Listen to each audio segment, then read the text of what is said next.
पुराने जमाने में, पुराने समय में हमारे बुजुर्गों द्वारा हमें बोला जाता था कि बंदा मर के स्वर्ग में जाता है, हेवन। हमारे दादा दादी के द्वारा, पिता माताओं के द्वारा हमें जब छोटे थे तो ये ऐसी कहानियां बताई जाती थी। हमें नहीं पता ये सत्य है, कितनी सत्य है, लेकिन हम जो इनसे सीखते थे तो ऐसा बोलते थे कि मरने के बाद भी एक यात्रा होती है, हमें कदम बाई कदम स्वर्ग तक जाना है। तो हम अपने बुजुर्गों को पूछते थे, अच्छा फिर? कहते बेटा जब आप वो यात्रा शुरू करोगे तो याद रखना हर सीढ़ी के ऊपर आपको एक राक्षस मिलेगा, और वो राक्षस एक सीढ़ी से अगर वो यहां है तो वो ये कहता है कि अगर इस सीढ़ी पे जाना है तो पहले मुझे अपना एक पुण्य दीजिए, टैक्स लगेगा, टैक्स। फिर उसने ले लिया, फिर हम अगला कदम आगे रख रहे हैं, तो जब हम यहां पहुंचेंगे तो दूसरा राक्षस भी बोलेगा मुझे पुण्य दीजिए। हम कहते थे फिर?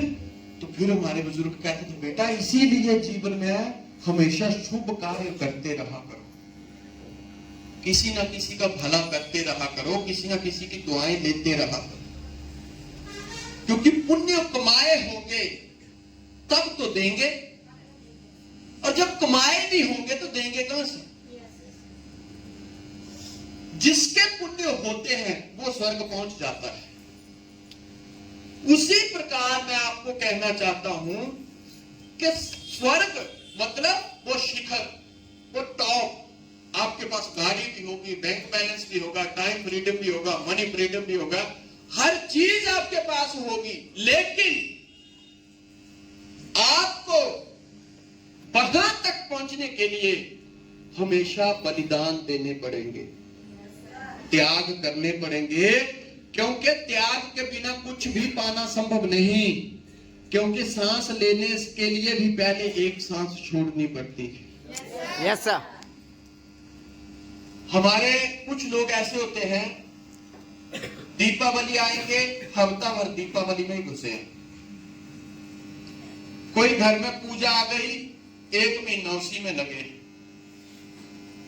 कहीं कुछ हो गया, इतना टाइम वेस्ट करते हैं। आप चाहते हो आपकी फैमिली इसी प्रकार हंसे खेले? कितने लोग चाहते हैं? जिस प्रकार ये फोटो में देख रहे हैं, छोटे छोटे बच्चे, औरतें हंस रही हैं, खिलखिला रही हैं, कितने लोग चाहते हैं कि मेरी फैमिली भी ऐसे ही हंसे? तो याद रखना, आप चाहते हो अगर आपकी फैमिली हंसे तो उसी फैमिली में से किसी एक को तो बलिदान देने पड़ेंगे।